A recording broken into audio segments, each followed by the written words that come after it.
Every morning, 1.1 million men and women in America pull on the bunker gear. They check the SCBA, they grab the halligan, and they make a silent pact with a community that usually only calls them on their worst day.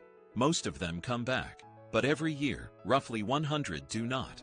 This isn't just a tally of statistics. It's a ghost story written in smoke and diesel.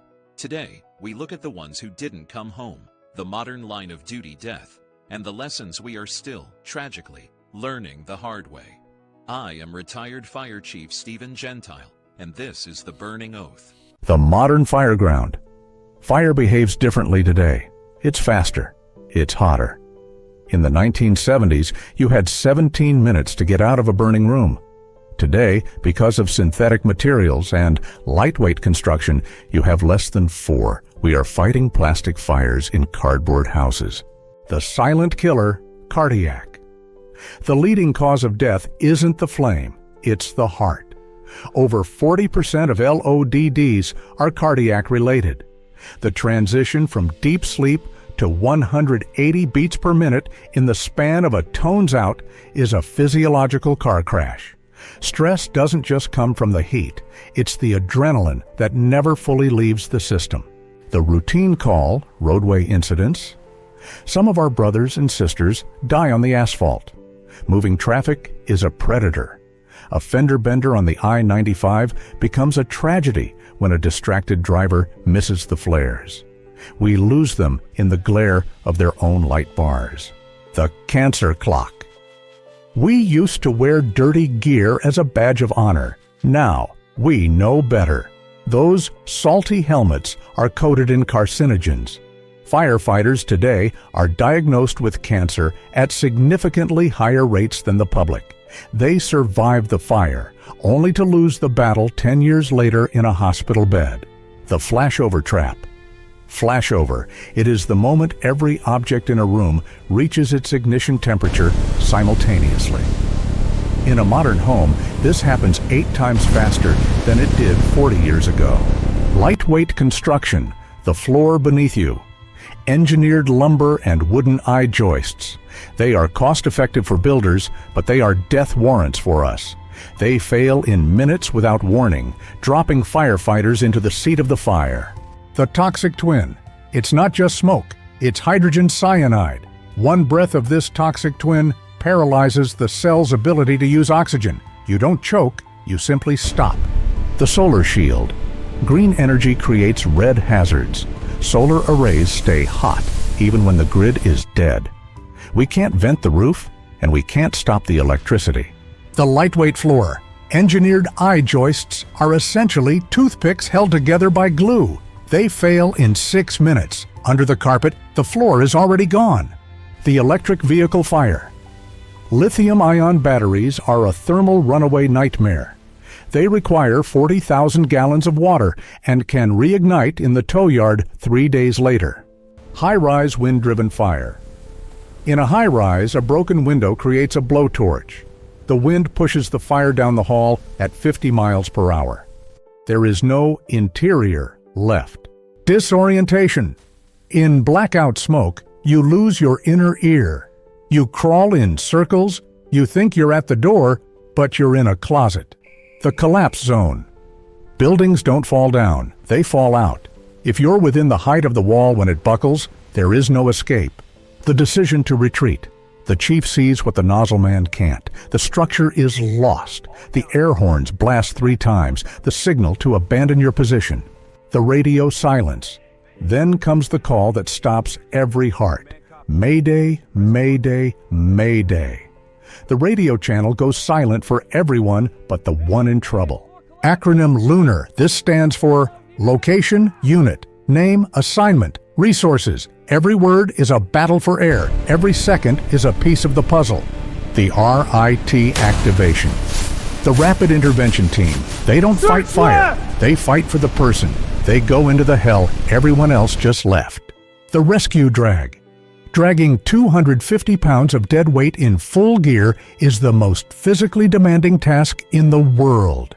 It is raw, agonizing labor. Breaking the window. Sometimes the only way out is through the glass. venting for life, taking the glass to get the heat out and the help in. The air tank wall. Air is life. When the bell rings, you have minutes. When it stops, you have nothing. The rule of thirds, 1/3 in, 1/3 out, 1/3 for the unexpected. The exterior. Weight. For those outside, the weight is unbearable. They watch the windows, waiting for a helmet to appear.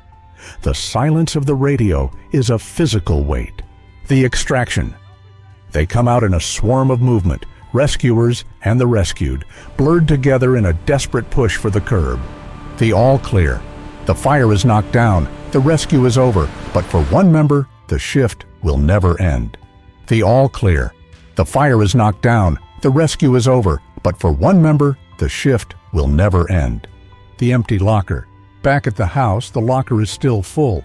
The boots are still placed just so. The uniform is waiting for a person who isn't coming back. The kitchen table. Silence. The kitchen table is where we solve the world's problems. Today, it's where we face the one problem we can't fix. The notification team. The death notification is the most hated detail in the service. You dress in your Class A, and you hope no one is home. The scream. You don't hear the words, you just see the uniforms. The moment the door opens, a life is divided into before and after. The family liaison. A firefighter is assigned to the family. Their job is to be the rock, to handle the funeral, the press, and the pain. The union hall. The union hall becomes a war room, benefits, honors, and logistics. We take care of our own, because that's the pact. The black cloth goes up over the bay doors. It tells the community, we are hurting. We brush the lint, we polish the brass, we make sure the mourning band is perfectly centered on the badge. No fallen firefighter is ever left alone. From the moment they die until they are in the ground, a brother or sister is standing guard. A line of blue stretching for miles. Firefighters from 3 states away show up. They didn't know the name, but they knew the job. The bagpipes. The pipes are the voice of the fire service. They aren't meant to be pretty. They are meant to be powerful. They pierce the heart. The sea of blue, thousands of white-gloved hands snapping to a salute. It is a wall of discipline and respect. The casket doesn't ride in a hearse. It rides on the back of the engine they loved, the last ride. The flag is folded 13 times into a tight triangle. No red showing. It is the final gift from a grateful nation. The 555. 3 rings 3 times. It means the task is completed. The firefighter has returned to quarters. The funeral ends. The investigation begins. NIOSH investigators pick through the charred remains to find out where the system failed. Was it the gear? Did the coat burn through? Did the mask melt? We test every stitch to see if the equipment met the heat. They listen to the tapes over and over. Every mayday is analyzed for the second it went wrong. Was the water supply adequate? Was the ventilation timed correctly? We look for normalization of deviance, the small risks that became a catastrophe. The medical examiner looks for the cause, carbon monoxide, cardiac arrest, or the cyanide we missed. The green sheet, or the NIOSH report. It's a cold clinical document that tells a heartbreaking story. It's written in the blood of the fallen. The training ground. We take the report to the training ground.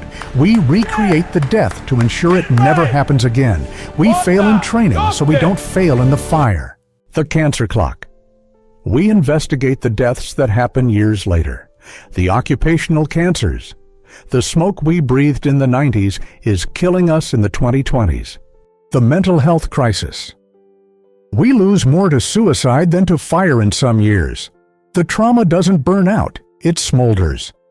We are finally investigating the brain injury of the job. The legislative battle. Investigating the laws. Why aren't presumptive cancer laws in every state? We take the investigation to the Capitol. The data points. Numbers don't lie. 100 deaths a year, 60% cardiac, 10% roadway, 15% structural. Every number is a person. The cost of the investigation. It costs money, time, and pain, but if one report saves one life, the investigation was worth the price. Modern decon. We don't go home dirty anymore. We scrub the toxins at the curb. The fire stays at the fire. The extractor is the most important tool in the station. It washes the carcinogens out of the gear that saves us. The peer support team. It's okay not to be okay. We talk about the calls. We look out for the quiet one in the corner. The legacy wall. We don't forget the ones who didn't come home. Their names are our standard operating procedures. To the ones who didn't come home, we will never stop telling your story. To the ones on the job, stay safe, watch your six, and always, always be ready for the next one. This is our tribute. This is our investigation. This is our promise. If you found value in this video, please subscribe to the channel and leave a comment. This is the burning oath